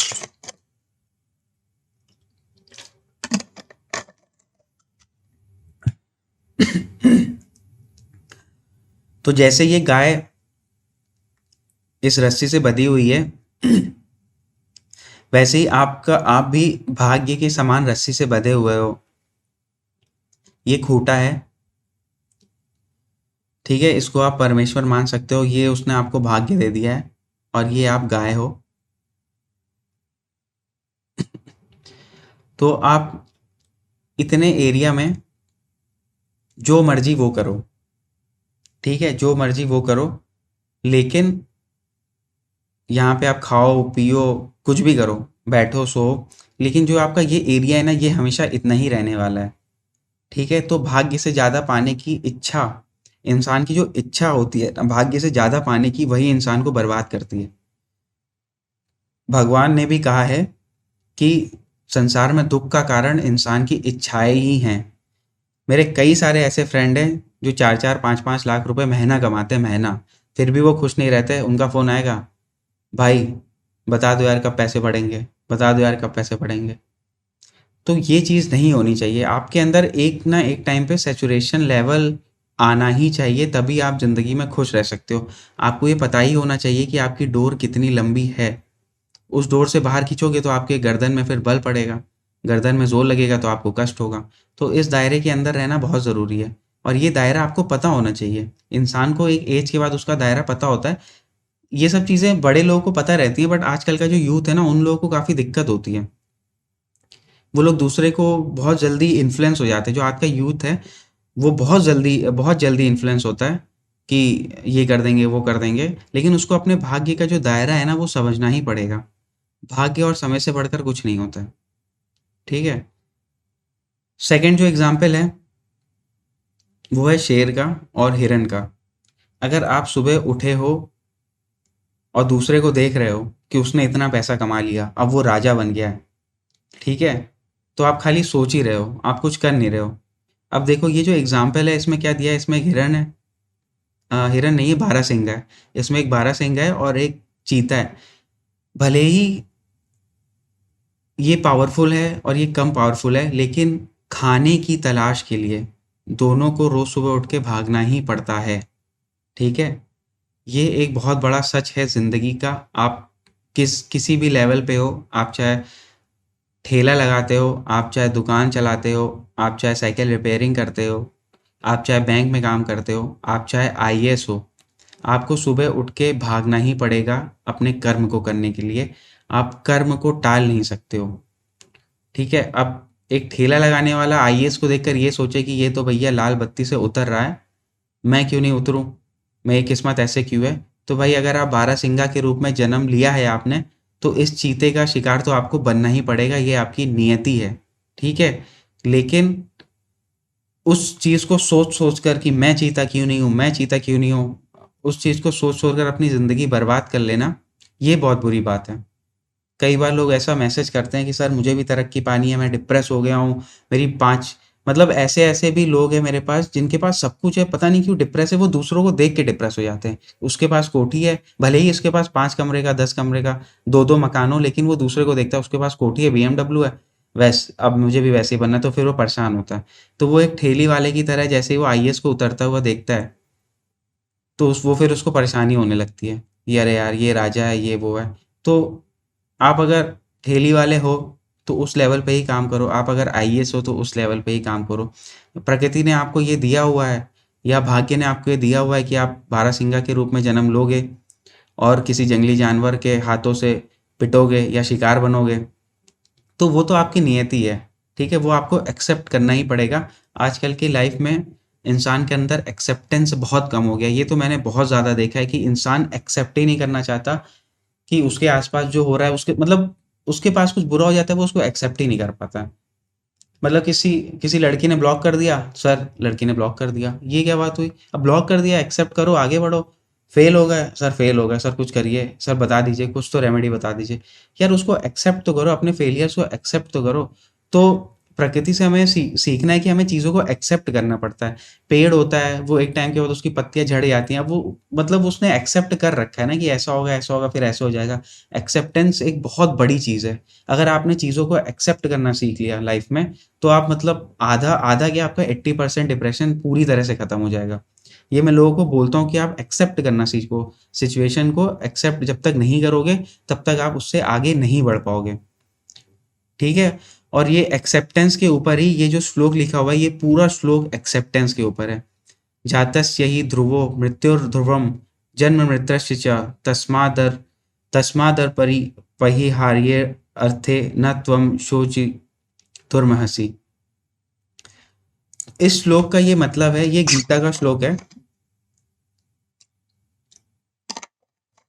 इसमें श्री कृष्ण कहते हैं कि जो चीज़ होने ही वाली है उसका शोक क्यों करते हो? जिसने जन्म लिया है उसकी तो मृत्यु होगी ही होगी। ठीक है? जिसने जन्म लिया है उसकी तो मृत्यु होगी ही होगी, उस चीज़ का शोक क्यों कर रहे हो आप? जो चीज़ होने ही वाला है उस चीज़ का शोक करके कुछ फ़ायदा नहीं है। इसको थोड़ा मैं आपको डिटेल में समझाऊंगा, थोड़ा सा, कि इसको और डीप में ले चलो। उन्होंने कहा है कि जैसे जिसका जन्म हुआ है उसकी मृत्यु होगी ही होगी। इस बात को मैं पूरी तरह से सच नहीं मानता हूँ, क्योंकि हमारे वहाँ चिरंजीवी लोग भी हुए हैं। भगवान हनुमान चिरंजीवी हैं, परशुराम जी चिरंजीवी है, मार्कंडेय भगवान चिरंजीवी हैं, विभीषण राजा जो चिरंजीवी हैं, बलि चिरंजीवी हैं, ठीक है, अश्वत्थामा चिरंजीवी हैं। तो ये सब लोग चिरंजीवी हैं, इसलिए एक बात तो क्लियर हो गई कि हमेशा के लिए जीवित रहना भी संभव है। तो इस श्लोक का क्या मतलब है कि जो जो चीज़ होने ही वाली है उसका हमें शोक नहीं मनाना चाहिए, उसका उसके लिए हमें दुखी नहीं होना चाहिए। इसको अगर आप थोड़ा डीप में समझोगे, तो ऐसी क्या चीज़ है जो होने ही वाली है? इसको थोड़ा-सा आपको डीप में समझना पड़ेगा कि क्या चीज़ है जो होने ही वाली है? क्या मृत्यु होने ही वाली है? तो अभी मैंने आपको एग्ज़ाम्पल दिया, तो कुछ लोग तो चिरंजीवी हैं हमारे शास्त्रों के अनुसार, और ऐसे प्रमाण भी मिलते हैं कि वो अभी भी जीवित हैं। तो इस श्लोक से हमें ये पता चलता है कि जो होने ही वाला है, अब जो होने ही वाला है वो क्या है? इस बात पे गौर करोगे तो आपको पता चलेगा, जो हो गया है वो होने ही वाला है। मतलब जो पास्ट था वो होने ही वाला है। ठीक है? ये थोड़ा-सा मैं हायर लेवल का आपको बता दे रहा हूँ, मे बी आपको समझ में ना आए, बट आप इस बात को सोचो, कौन-सी ऐसी चीज़ है जो आप चेंज नहीं कर सकते, जो पक्का होगा? वो चीज़ है पास्ट। ठीक है? कौन-सी ऐसी चीज़ है जिसको आप बिल्कुल नहीं चेंज कर सकते? वो चीज़ है पास्ट। ये एवेंजर्स नहीं है कि आप पास्ट में जाके चेंज कर लो। पास्ट एक ऐसी चीज़ है जिसको आप चेंज नहीं कर सकते, जो हो गया वो हो गया। ठीक है? तो इस श्लोक में जो चीज़ लिखी हुई है, जो चीज़ होगा ही उसका दुःख क्या करना। इसको अगर आप और गूढ़ता से और डीपली समझोगे, तो जो चीज़ हो ही गई है, मतलब दो कृष्ण भगवान ये कह रहे हैं कि जो चीज़ असंभव है बदलना, उसका दुःख करके क्या फ़ायदा? तो असंभव एक ही चीज़ है, वो है आपका पास्ट। आपके भूतकाल को बदलना असंभव है, एटलीस्ट हमारे लिए तो असंभव है। भले ही बाद में कोई ऐसी टेक्नोलॉजी आ जाए जो पास्ट में जाके, ऑब्वियसली ऐसा हो सकता होगा, लेकिन अभी के लिए समझने वाली बात है कि कौन सी ऐसी चीज़ है जो हो ही गई है, जिसको बदला नहीं जा सकता, तो पास्ट है। तो मेन जो इस श्लोक का मतलब है कि जो आपका पास्ट जा चुका है, तो उसको उसके बारे में दुःख करके क्या फ़ायदा? जैसे जब इंसान की मृत्यु हो जाती है तो उसके बारे में दुःख करके कोई फ़ायदा नहीं है। हाँ, ऑब्वियसली दुःख होता है, क्योंकि भगवान राम को भी जब दुःख हुआ था, जब लक्ष्मण को मेघनाद के द्वारा शक्ति लगी थी, तो क्योंकि वो मानव रूप में थे, दुःख हुआ था, इसलिए हम लोग भी मानव रूप में हमें दुःख होता है, लेकिन उसका शोक हमेशा के लिए करना सही नहीं है। इसको अगर हम बहुत ही छोटे सेंस में समझें, तो आजकल जो बच्चे आते हैं कि हम फेल हो गए, डिप्रेस हो गए, वो तो छोड़ो, मुझे तो ये समझ में नहीं आता कि लड़कियां क्या करती हैं। 70% आ गए बोर्ड के एग्जाम में, तो रोना धोना, एक एक महीने क्या 6 महीने तक घर से बाहर नहीं निकलती हैं वो। 70% कैसे आ गए? हे भगवान, उनको तो 95% चाहिए थे। तो मतलब जो बीत गया उसका दुःख करना ही क्यों है? आप एग्ज़ाम में फ़ेल हो गए उसका दुःख मत करो, मेहनत करो, आगे बढ़ो, पास हो जाओ, ठीक है? कोई लड़की छोड़ के चली गई है उसका दुःख मत करो, कोई लड़का छोड़ के चला गया उसका दुःख क्यों कर रहे हो? आना होगा जिसे वो आ जाएगा।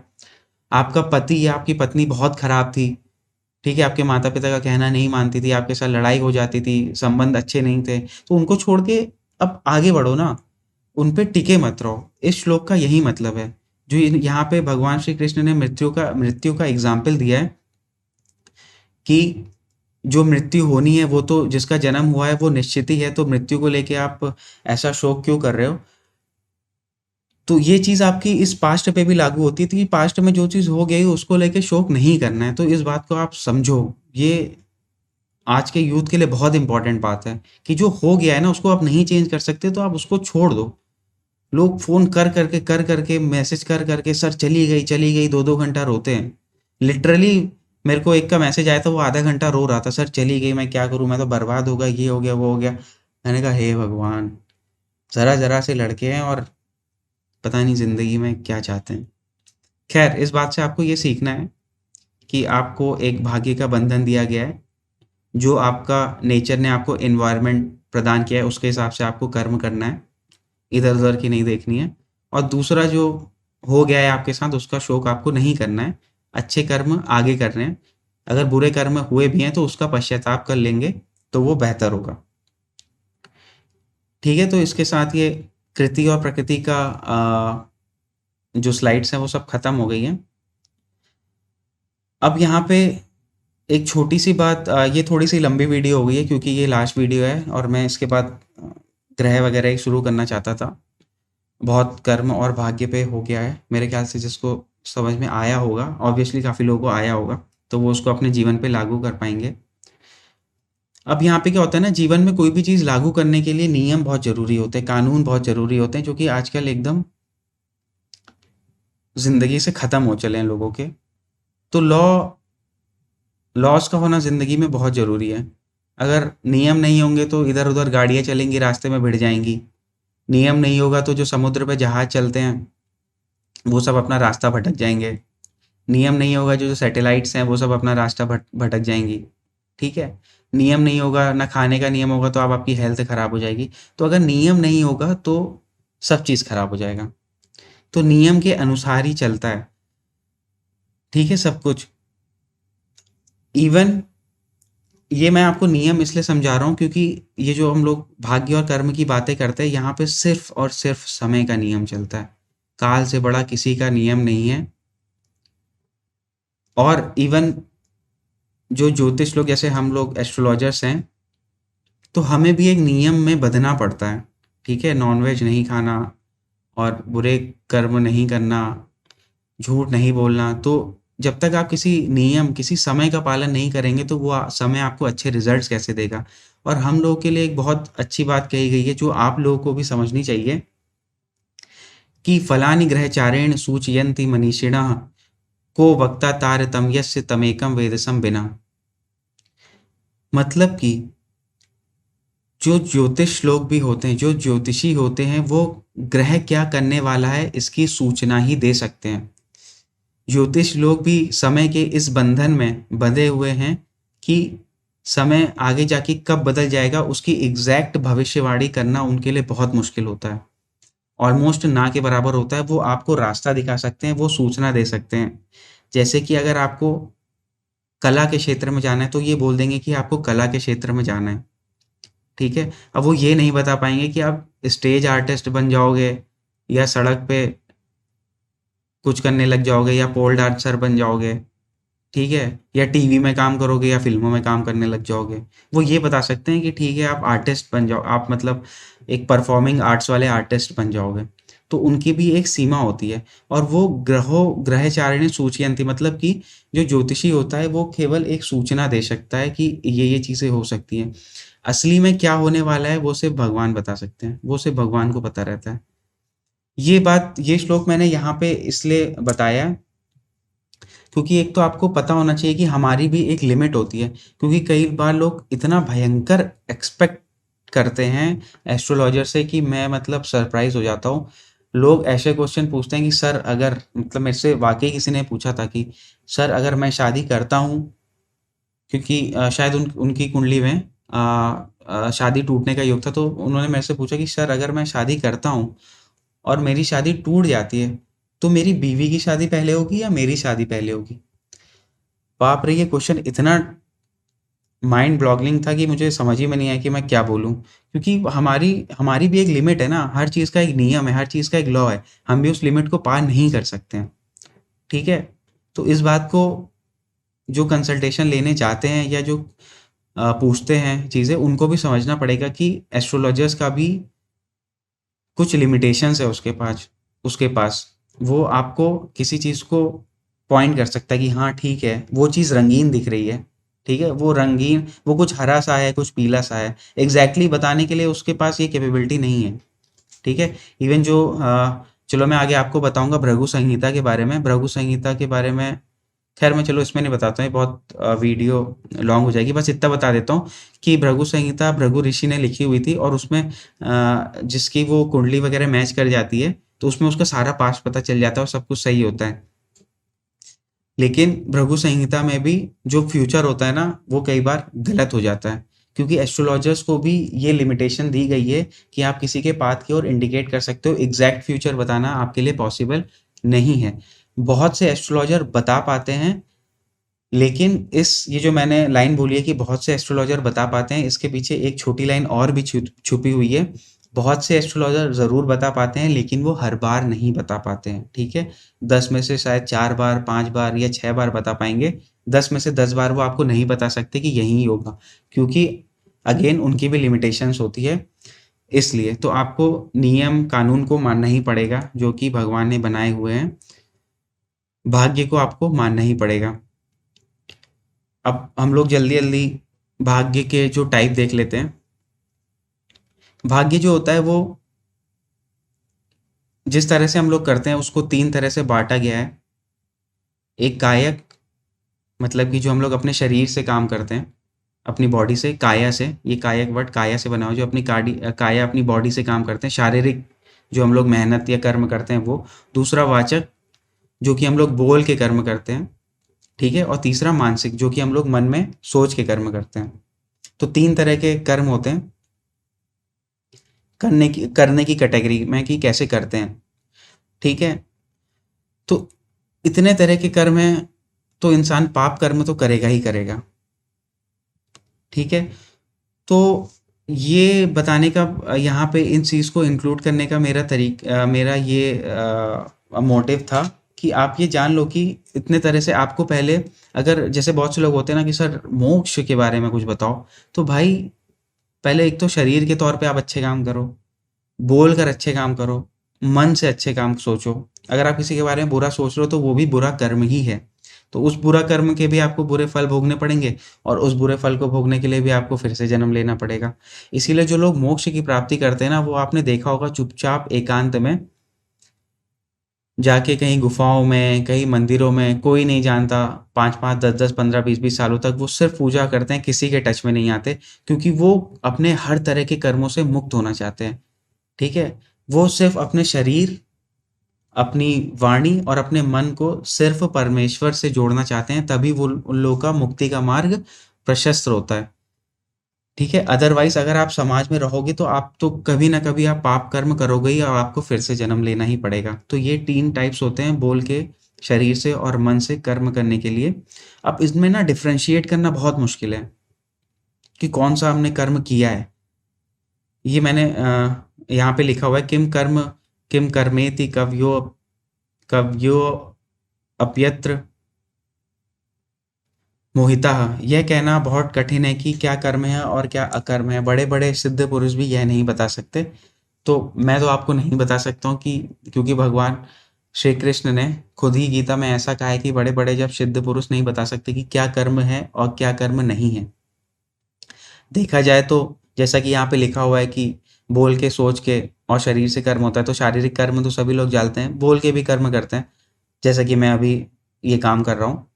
मन से भी कर्म होता है, तो एग्ज़ैक्टली कब आपने पाप कर दिया, कब आपने अच्छा काम कर दिया, तो ये बताना बड़ा मुश्किल है कि कौन-सा कर्म आप कर रहे हो, ठीक है? कौन सा कर्म है, कौन सा कर्म नहीं है, तो मैं भी आपको ये एक्सप्लेन नहीं कर सकता, बट आप ये चीज़ ध्यान में रखो। ये अभी आपको थोड़ा-सा और आगे एक्सप्लेन करूँगा इस श्लोक को, नेक्स्ट स्लाइड में, जहाँ पे यहाँ पे आप देखो कि कर्मों के 3 टाइप होते हैं। अब ये चीज़ बहुत इम्पोर्टेंट है, ये कड़ी और ये कड़ी, ये बहुत इम्पोर्टेंट है। यहाँ पे जो टाइप्स ऑफ कर्म है, वो है क्रियमान कर्म, संचित कर्म और प्रारब्ध। इस स्लाइड में आपको उस चीज़ का आंसर मिलेगा कि भाग्य क्या होता है,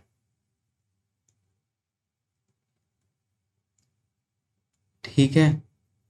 ये प्रारब्ध जो हमें भोगना ही भोगना पड़ता है, उसको आप पूरी तरह से भाग्य कह सकते हो। तो क्रियमान कर्म वो होते हैं जो कर्म हम लोग कर रहे हैं, जैसे मैं अभी बोल रहा हूँ या मैंने आपको इतनी देर से कुछ चीज़ें बताई हैं, जो चीज़ें शेयर करी हैं, ये सब मेरे क्रियमान कर्म है। जो प्रेजेंट टाइम में चल रहा है वो क्रियमान है, ठीक है? जो प्रेजेंट टाइम में फ्लो हो रहा है। अब इनमें से मेरे कुछ कर्म जो होते हैं वो कलेक्ट हो जाते हैं, कुछ अच्छे कर्म कलेक्ट हो जाएंगे, कुछ बुरे कर्म कर्म कलेक्ट हो जाएंगे, ठीक है? तो वो संचित हो गए, मतलब संचित का मतलब होता है स्टोर हो गए, ठीक है?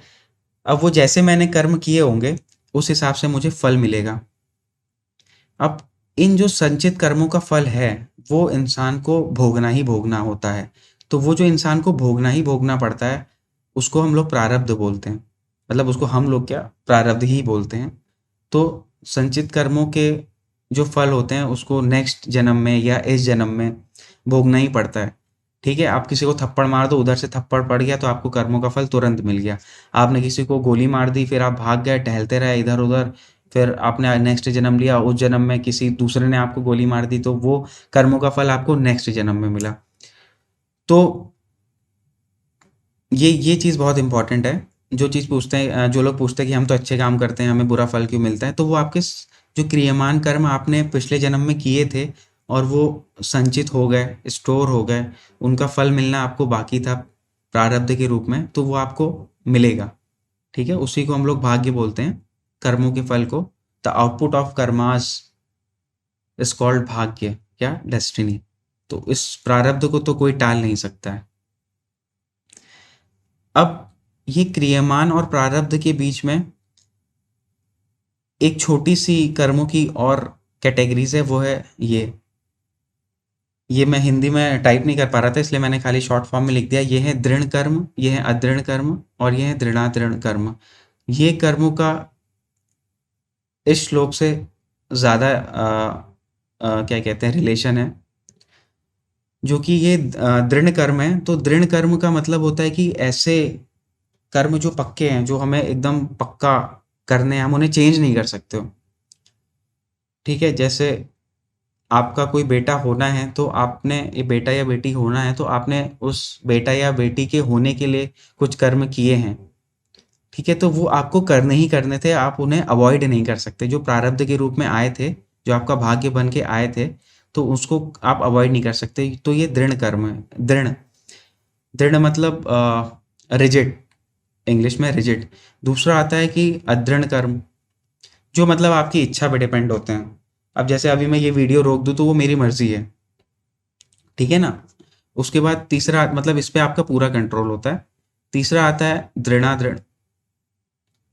तो दृढ़ और दृढ़ादृढ़ जो वर्ड है, वो दृढ़ और अदृढ़ से मिलकर बना है, मतलब जो रिजिड और नॉन रिजिड से मिलकर बना है। इसमें कुछ कर्म ऐसे होते हैं जो आप समझ, ये यहाँ पे जो आता है ना, कि कुछ कर्म ऐसे होते हैं जो आपको पता नहीं चलेंगे कि ये हमारा भाग्य है, ये हमारे कर्मों का फल है, ठीक है? तो वो जो मैंने आपको पिछला श्लोक बताया था, उसका रिलेशन वहीं से है,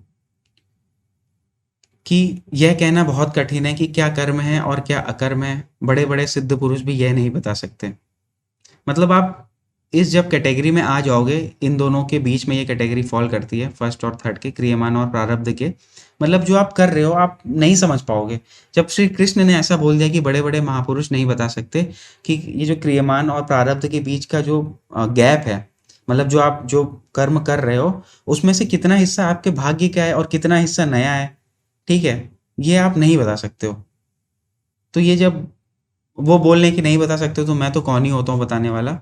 तो बेसिकली यहाँ मेरा बताने का मतलब ये था, एक छोटे से एग्ज़ाम्पल से आप समझ लो कि आपके कर्म और भाग्य का कितना एक-दूसरे से संबंध है। जैसे अगर आपको बीज कोई बोना है, आपके भाग्य में आप बीज बोओगे, अगर आप खेत में गए, आपने बीज बोया, तो ये जो एरिया है ना, अब आप इसको अपना क्रियमान कर्म कह सकते हो, या जो अदृढ़ कर्म है, जो आपके हाथ में है, जो जिसको आप चेंज कर सकते हो, तो आपके पास ये पूरा प्लॉट पड़ा हुआ है। आप इस प्लॉट में इस बीज को कहीं भी लगा दो, ठीक है? आपको ये भाग्य मिला है कि आपने को ये बीज लगाए, आपके हाथ से वो बीज लगा। आपके पास ये चॉइस है, आपके पास ये फ्री विल है कि आप बीज को यहाँ पे लगाते हो, यहाँ पे लगाते हो, यहाँ पे लगाते हो, या यहाँ पे या कहीं भी लगाते हो इसको छोड़ के, वो आपकी मर्ज़ी पे है। ये जो पूरा क्षेत्र है, ये भगवान ने आपको दे दिया कि भैया ये आपका भाग्य है, इसमें आपको बीज लगाना है। अब आपकी मर्ज़ी है आप बीज कैसे लगाते हो, आपकी मर्ज़ी है आप उसमें खाद कैसे डालते हो, आपकी मर्ज़ी है आप उसमें पानी डालते हो, कैसे उस पौधे को बड़ा करते हो, ये आपकी मर्ज़ी है। फिर उस पौधे का भाग्य हो जाएगा कि वो बड़ा हो पाएगा कि नहीं हो पाएगा, ठीक है? तो भाग्य और कर्म ऐसे चलते हैं, मतलब एक-दूसरे से एकदम अटैच रहते हैं। जैसे कि मैंने आपको पिछली वीडियो में साइकिल का एग्ज़ाम्पल दिया था कि पिछला वाला टायर भी अलग चलता है, अगला वाला टायर भी अलग चलता है। बट वो इंडिपेंडेंट होते हैं ना, एक टायर पंचर हो गया तो फिर दूसरे को दिक्कत हो जाती है, ठीक है? दोनों टायर अलग-अलग बने हुए हैं, लेकिन एक पंचर हो गया, दूसरे को दिक्कत हो गई, एक में कुछ दिक्कत हो गई तो दूसरे को दिक्कत होगी, एक नहीं चल पा रहा है तो दूसरा नहीं चल पाएगा। तो वैसे ही कर्म और भाग्य का भी है। अगर आपके कर्म सही नहीं है तो भाग्य भी सही नहीं होगा, अगर आपके भाग्य सही नहीं है तो आप कर्म भी खराब करोगे, तो और वाइस वर्सा, तो इसी तरह से चलता है। तो ये था पूरा कर्म और भाग्य का रोल। आई डोंट नो ये वीडियो कितनी बड़ी बनी हुई है, बट जैसा कि मैंने बताया कि कृति और प्रकृति से, कृति मतलब जो रचनाएं होती हैं, अगर आपको कभी भी लाइफ में प्रॉब्लम हो तो इन रचनाओं को पढ़िए, गीता पढ़िए, महाभारत पढ़िए, रामायण पढ़िए, ठीक है? जो महाभारत टीवी में आती है उससे भी काफ़ी सीखने को मिलता है, जो पुरानी वाली थी, एकता कपूर वाली नहीं, वो तो खुद कूड़ा है और उसने बनाया भी कूड़ा है। तो इन सब चीज़ों को पढ़िए, जानिए कि ज्योतिष अच्छे से क्वेश्चन करिए, ज्योतिष की भी कुछ लिमिटेशंस होती हैं, ठीक है? अपनी लिमिटेशंस को भी जानिए कि आप अगर ये रस्सी भाग्य समान रस्सी है, तो आप इस रस्सी को तोड़ के उधर जाएँगे तो आपके गले में निशान पड़ेगा, आपको दर्द होगा। तो ये चीज़ें, या मैंने आपको यहाँ पे कर्मों के टाइप बताएँ। तो नेक्स्ट अभी जो अपकमिंग वीडियो है, तो इस बेसिकली वो सब तो ग्रह से रिलेटेड होगी, बट अभी जब हमने जो ये कर्म और भाग्य की, कर्मा वर्सेस डेस्टिनी की जो सीरीज हमने 3 पार्ट्स में करी, इसका सार यही है कि सबका जो पापा है ना, सबका फादर है समय। कर्म के पिता भी समय हैं, भाग्य के पिता भी समय हैं। समय से बड़ा कुछ नहीं होता है। यहाँ पे श्लोक लिखा गया है समय के बारे में कि कालः समाविष्मकरः परिभव सम्मान कारकः कालः बालः करोति पुरुषम दातारम या चितारम च। मतलब कि सम और विषम करने वाला काल है, सम्मान और अपमान देने वाला काल है, इंसान को दाता या देने वाला बनाने वाला, अंबानी को अंबानी बनाने वाला किसने अंबानी को अंबानी बनाया? कोई इंसान अपनी मेहनत से इतना अरबों रुपया कमा सकता है क्या? जब तक भाग्य नहीं होगा तो नहीं कमा सकता है। लाखों लोग पीछे, लाखों क्या करोड़ों लोग पीछे पड़े रहते हैं, हम भी अमीर हो जाएं, हम भी अमीर हो जाएं। वो ही क्यों अमीर हो गया है? तो क्योंकि उसको समय ने ऐसा दिया हुआ है, समय ने उसको कर्म दिए, समय ने उसको भाग्य दिए, इसीलिए वो दाता बना हुआ है, ठीक है? और समय ने ही दातारम या दाता बनाया, या चितारम, चितारम मतलब भिक्षुक या भिखारी बना दिया। समय ने ही विजय माल्या, नीरव मोदी, सुब्रोटो राय, इन सबको एक टाइम पे भिखारी बना दिया, ठीक है? तो समय ही सबसे बड़ा है। तो एक जो ये यहाँ पे लिखा है ना कि कर्मों का फल ही भाग्य, मैं अभी बताता हूँ। एक जो आपको जो इन तीनों वीडियो से सीखने वाली जो बात है ना, वो ये बात है जो मैंने आजकल के यूथ में देखी है। वो मतलब बहुत बेचैन हो जाते हैं, उनको क्या लगता है कि ऐसा बुरा सा क्यों हो रहा है? वही जो एक्सेप्टेंस वाली मैंने आपको बात बताई थी, वो लोग बहुत परेशान हो जाते हैं कि सब चीज़ बुरी हो रही है, ये हो रहा है, वो हो रहा है, वो कुछ कुछ भी एक्सेप्ट नहीं करना चाहते। मतलब कुछ भी हल्की सी भी कुछ चीज़ बुरी हो जाती है, कोई एग्ज़ाम में पास नहीं हो पाए तो एकदम डिप्रेस हो जाते हैं। उनको ये समझना पड़ेगा कि उनका भाग्य है, जो कि समय ने दिया हुआ है। अब ये भाग्य चेंज कैसे होगा? ये भाग्य तब चेंज होगा जब समय चेंज होगा। तो आपको समय का वेट करना आना चाहिए। इन तीनों वीडियोज़ को बनाने का मेरा मेन मोटिव यही था कि इंसान को बुरे वक़्त पे अच्छे समय का वेट करना आना चाहिए और अच्छे वक़्त पे ये भी नहीं भूलना चाहिए कि उसका बुरा समय नहीं आ सकता है। बुरा समय भी आएगा ही आएगा। अच्छा-बुरा समय आना तो यही तो जीवन है। तो अच्छा समय भी आएगा, बुरा समय भी आएगा। इसीलिए अच्छे समय पे कहा जाता है कि घमंड मत करिए और बुरे समय पे कहा जाता है कि अपने अंदर हिम्मत रखिए। ठीक है? क्योंकि समय ही सबसे बलवान होता है। अब एक कड़ी जो रह जाती है, इस तीनों वीडियो को आपको समझ में आ गया होगा कि कर्म और भाग्य कैसे काम करते हैं, लेकिन सिर्फ़ एक जो लिंक है वो रह जाता है। ठीक है, अगर आपने मान लिया, मैंने मान लिया, सबने मान लिया कि कर्मों का फल ही भाग्य है। जैसे कि मैंने यहाँ पे लिखा हुआ है ना कि कर्मों का फल ही भाग्य है। अब मेरे से किसी ने कहा कि मैंने अच्छे कर्म किए हैं, मुझे अच्छे फल नहीं मिले। तो मैंने उससे कहा कि ठीक है, आपने पुनर्जन्म में बुरे कर्म किए होंगे इसलिए आपको बुरे फल मिल रहे हैं। आपने अच्छे कर्म किए होते तो आपको अच्छे फल मिलते। अब ये बात को वो कैसे माने? मसला तो यहीं पे फँस गया। अगर ये पुनर्जन्म की कड़ी सॉल्व हो जाए कि पुनर्जन्म होता है, ठीक है? वैसे तो होता है, आई नो कि होता है। मैंने केसेस भी देखे हैं कि होता है और हमारे शास्त्रों में भी लिखा गया है कि होता है।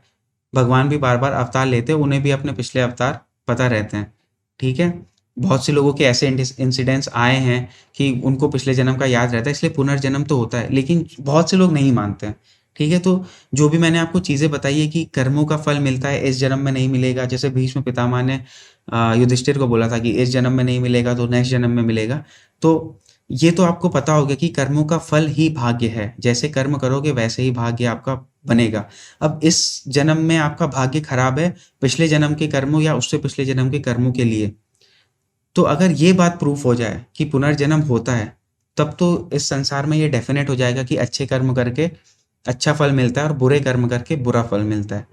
तो ये सोचते हुए मैंने सोचा है कि मैं आगे पुनर्जन्म के ऊपर भी एक वीडियो बनाऊँगा जो कि बहुत इंटरेस्टिंग होगी।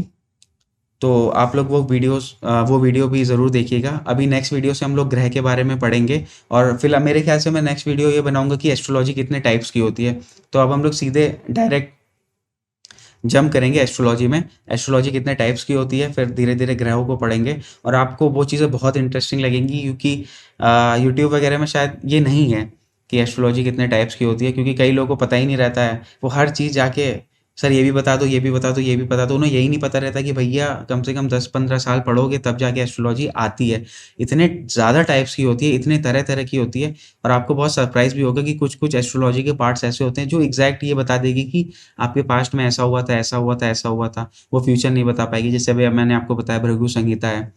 तो एस्ट्रोलॉजी के टाइप्स मेरे ख़्याल से मैं नेक्स्ट वीडियो बनाऊँगा। अभी मैंने कुछ डिसाइड नहीं किया है। उसके बाद हम लोग ग्रहों के बारे में पढ़ेंगे, सूर्य देवता, चंद्र देवता, उनकी जो स्टोरीज़ हैं और वो कैसे वर्क करते हैं और आप फिर उनको धीरे-धीरे मेरे ख़्याल से ज़्यादा 1 साल लगेगा और आप लोग समझ में आ जाएगा कि कर्म, भाग्य और ज्योतिष कैसे काम करता है।